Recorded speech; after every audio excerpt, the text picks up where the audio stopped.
dur avec Alexandre et Thierry. Comme vous a appelé Arthur, les produits dérivés d'M6, déjà on va sourire en images grâce à Kaamelott. Ça passe généralement pas à 1h10 du matin, ça passe à 20h avec un énorme carton. On va sourire en regardant quelques images des DVD, on en parle après. Ensuite on va entendre Thierry chanter. Merci à vous trois.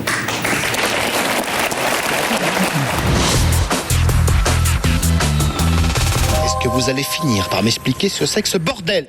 Alexandre Astier a réussi l'exploit de faire oublier Caméra Café sur M6 en adaptant les aventures des chevaliers de la table ronde. Attendez, je vous demande pas votre avis, c'est une tradition. On fête la mort d'Alexandre et puis c'est tout. Le truc, c'est que ça fait le 4e banquin en une semaine. Je commence un peu à saturer, moi. C'est vrai qu'on n'arrête pas de bouffer.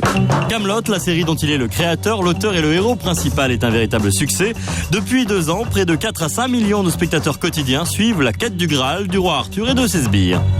Vous savez que vous êtes déjà pas bien aguichant de jour, hein, mais alors de nuit, vous êtes à 2 doigts de me coller les jetons.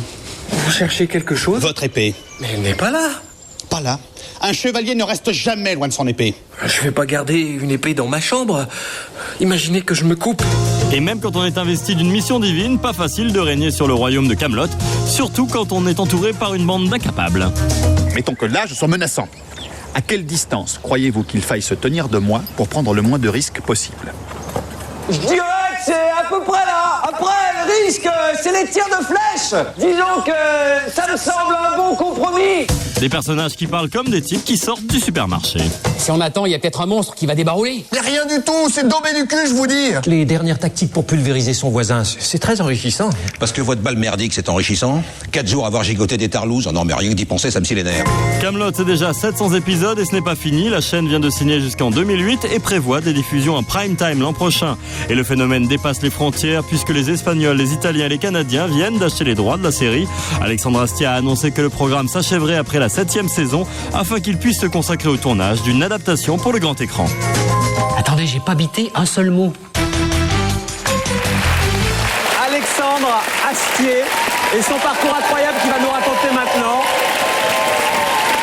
Les chiffres, il y a le DVD de Diamant, mais c'est assez énorme. Là, il y a le coffret 3 DVD Kaamelott, livre 3, l'intégrale, la bande dessinée. Comme dit Arthur, les produits dérivés, il y en a. Mais c'était une petite blague. Hein. Mais c'est pas méchant, je dis que ça marche. Une petite blagounette, et je remercie d'ailleurs M6 de m'accueillir sur sa chaîne pour faire la promotion de mon spectacle. Vous voulez pas bosser à M6, vous? Comment? Vous voulez pas bosser à M6, non? Non, pas encore. Ça va pas tarder. Allez, lançons une rumeur. Lançons une rumeur. Racontez votre parcours, Alexandre, si vous voulez bien. Au départ, vous n'étiez pas du tout programmé pour faire de la télé. Vous étiez même, vous disiez, un mauvais élève de la télévision. La télé, ça avait peut-être une mauvaise image au départ pour vous. Mais j'en avais pas, surtout. Ah. Donc, oui, effectivement. Ça aide pas pour l'image, faut admettre, la télé. C'était il y a pas si longtemps que ça. Non, il y a 3 ans. Il y a 3 ans, vous n'aviez pas de télévision. Non. Vous n'avais pas bien le temps de... À Lyon? À Lyon, oui. Ouais. À Lyon, j'écrivais beaucoup pour le théâtre, tout ça, et puis je m'en passais, voilà, bien. Plutôt bien. Ouais. Vous aviez quoi? Vous étiez dans un petit milieu théâtral, notamment? Oui. Je sais pas si on peut dire petit, mais théâtral. Excusez-moi. Un milieu théâtral, beaucoup moins grand public, évidemment, aujourd'hui. Carrément moins grand public, voilà, bien c'est sûr. pour ça que je disais petit, sans du tout aspect péjoratif. Et est-ce que souvent dans ces milieux, j'allais redire petit, de théâtre, on a une image de la télé, un peu la télé qui pervertit tout, la télé abrutissement des masses, un peu dans cet esprit-là. La réalité, c'est oui, un peu. Non, oui, enfin, en fait, on a le fantasme un petit peu réel qu'on n'y fait pas ce qu'on veut, surtout. Le truc, c'est qu'il y a un autre fantasme qui consiste à dire qu'au théâtre, on fait ce qu'on veut, ce qui n'est pas du tout vrai non plus. Donc, c'est des codes, tout ça. J'essaye de vivre sans code, au théâtre comme ici. Mais à l'époque, vous aviez ces codes-là, la télé qui formatait tout, la télé, notamment une chaîne comme celle-là, comme non, M6, je dirais plutôt que quand je l'allumais, moi, ailleurs, je m'emmerdais souvent. Ouais. Voilà, c'est le seul truc que j'avais. Et quand les boîtes, hein. Ça n'existait pas il y a 3 ans. Vous rigolez ou quoi? Ça existait, les boîtes, il y a 3 ans. Non, monsieur Fogier. Ah, pardon, excusez-moi, je vais revoir mes Ça a fiches. démarré il y a 2 ans. Vérifiez vos chiffres. D'accord. Non, mais je me suis juste assis devant une télé éteinte et je me suis demandé ce que j'aurais voulu y voir, moi, si on me proposait le truc. Kaamelott, c'est ça. C'est un inexpérimenté complet de la télévision qu'il a fait, Kaamelott. Mais c'est énorme. Alors, en fait, vous étiez dans un festival, vous receviez le prix du festival du court-métrage de Meudon, je crois, pour un court-métrage que vous aviez réalisé. Oui, oui. Et là, vous rencontrez Yvan Le Bolloc. Tout à fait, qui était jury. Qui était jury. Oui, oui. Et donc, Yvan Le Bolloc, Caméra Café, M6. Oui. Et vous aviez déjà l'idée tout seul, chez vous, à Lyon, de Kaamelott. Hein. Oui, même le court-métrage dont vous parlez, qui se passait déjà autour de la table ronde, je l'avais un petit peu adapté en 6 petits pilotes de ce qu'on appelle les séries courtes, dont Kaamelott fait partie. Ouais. Et en fait, Yvan Le Bolloc, en tout cas, tout ça est tombé à l'époque où Caméra Café devait s'arrêter, où M6 trouvait pas forcément de repreneurs parce qu'ils retrouvaient, on leur envoyait beaucoup de ressucés de Caméra Café avec des plans fixes, des machins. Entre le fait qu'ils aient aimé, le fait que j'arrive au bon moment et le fait que je tombe chez les mêmes producteurs qui avaient l'expérience de fabriquer ce genre de choses, tout ça c'est parti pour vous à ce moment-là. Très vite, oui. Mais là, c'est hallucinant parce que vous faites tout. Hein. Vous êtes scénariste, mais également monteur, réalisateur, compositeur de la musique. Vous tenez le rôle principal, mais vous êtes entouré de vos 2 parents. Je crois qu'ils incarnent les parents.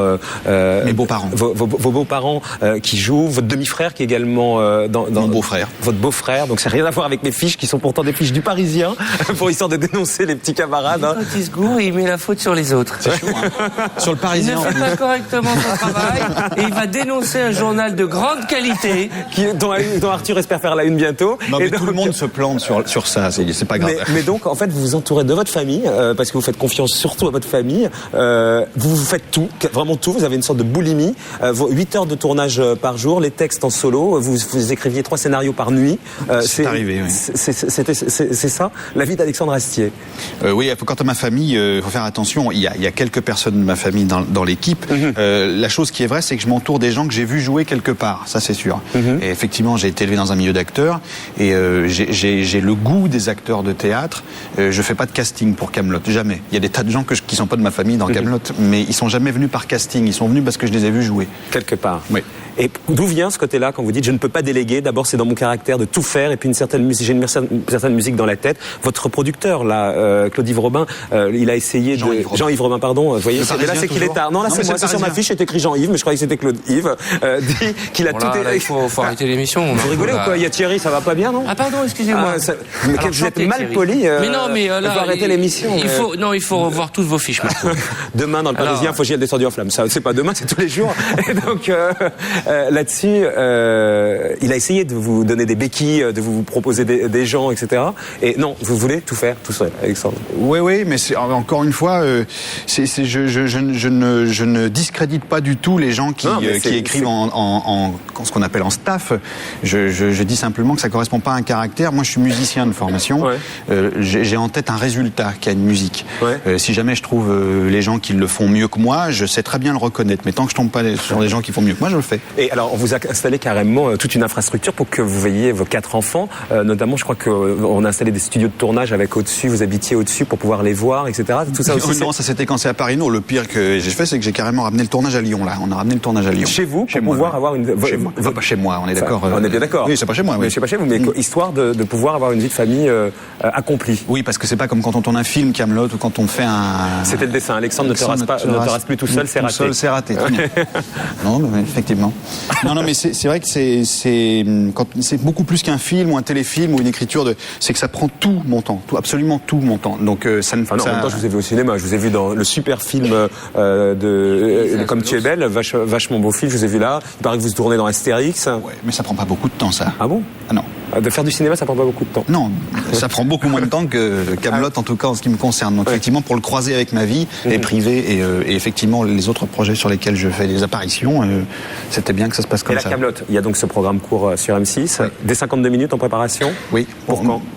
Pour, ce me semble, le début de la saison 5 au printemps prochain, avant l'été prochain. Des films? Ou à la rentrée de septembre. À la rentrée de septembre. Ouais. Et un film, Kaamelott? 3 films Kaamelott? Trilogie, oui. 3 films Kaamelott. Qu'est-ce qu'il y a, Arthur? Non, je regardais. Ah non, mais attendez, il faut regarder. Non, il y a une caméra de Dominique Colonna. Parce qu'il passe, il faut dire la vérité. Non, je viens de recevoir un SMS pour il passe des coups de fil pendant tous les sujets et tout ça pour savoir comment. Non, dites la vérité. C'est quoi? J'ai un de mes meilleurs amis qui va être papa qui est en train d'être papa. Voilà. Donc voilà, c'est tout. Alors. là, comment il nous a mis dans la poche.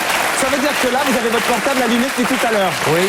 Ouais. Et je reçois des nouvelles et j'envoie des nouvelles. Pardonnez-moi, je sais que c'est très mal élevé. Comment ça se passe? On en est où? Est-ce qu'on voit la tête apparaître? C'est dingue. C'est dingue qu'ils s'en sortent avec une tendresse. Ouais. Non mais c'est vrai. Je rappelle qu'il ne paye pas ses impôts. Qu'est-ce que tu as à répondre à ça? Rien. On va refaire le débat si vous voulez bien. Je suis choqué par cette attitude, je trouve ça très moche. Non, voilà, je vous prie de m'excuser, c'est très mal élevé, je ne supporterai pas qu'on le fasse dans ma propre émission.